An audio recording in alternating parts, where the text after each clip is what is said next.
సంఖ్యాకాండము 27వ అధ్యాయము. అప్పుడు యోసేపు కుమారుడైన మనష్షే వంశస్థులలో సెలోపెహాదు కుమార్తెలు వచ్చిరి. సెలోపెహాదు హెపెరు కుమారుడును గిలాదు మనుమడును మాకీరు మునిమనుమడునై ఉండెను.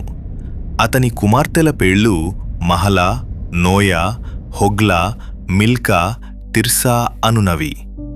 వారు ప్రత్యక్షపు గుడారము యొక్క ద్వారమునొద్ద మోషే ఎదుటను, యాజకుడైన ఎలియాజరు ఎదుటను, ప్రధానుల ఎదుటను, సర్వసమాజము ఎదుటను నిలిచి చెప్పినదేమనగా, మా తండ్రి అరణ్యములో మరణమాయెను. అతడు కోరహు సమూహములో అనగా యెహోవాకు విరోధముగా కూడిన వారి సమూహములో ఉండలేదుగాని తన పాపమును బట్టి మృతిబొందెను. అతనికి కుమారులు కలుగలేదు. అతనికి కుమారులు లేనంత మాత్రము చేత మా తండ్రి పేరు అతని వంశములో నుండి మాసిపోనేలా? మా తండ్రి సహోదరులతో పాటు స్వాస్థ్యమును మాకు దయచేయుము అనిరి. అప్పుడు మోషే వారి కొరకు యెహోవా సన్నిధిని మనవి చేయగా, యెహోవా మోషేకు ఈలాగు సెలవిచ్చెను. సెలోపెహాదు కుమార్తెలు చెప్పినది యుక్తము. నిశ్చయముగా వారి తండ్రి సహోదరులతో పాటు భూస్వాస్థ్యమును వారి అధీనము చేసి వారి తండ్రి స్వాస్థ్యమును వారికి చెందచేయవలెను. మరియు నీవు ఇశ్రాయేలీయులతో ఇట్లు చెప్పవలెను, ఒకడు కుమారుడు లేక మృతి పొందిన ఎడల మీరు వాని భూస్వాస్థ్యమును వాని కుమార్తెలకు చెందచేయవలెను. వానికి కుమార్తె లేని ఎడల వాని అన్నదమ్ములకు వాని స్వాస్థ్యము ఇయ్యవలెను. వానికి అన్నదమ్ములు లేని ఎడల వాని భూస్వాస్థ్యమును వాని తండ్రి అన్నదమ్ములకు ఇయ్యవలెను.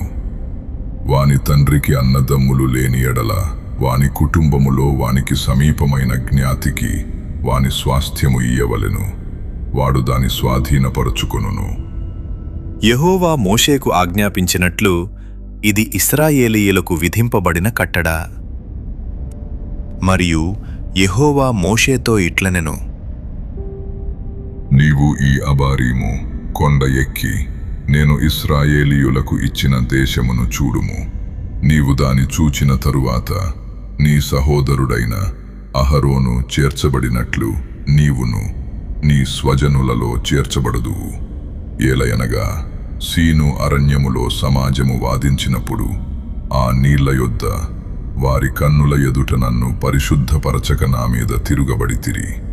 ఆ నీళ్లు సీను అరణ్యమందలి కాదేశులోనున్న మెరీబా నీళ్లే.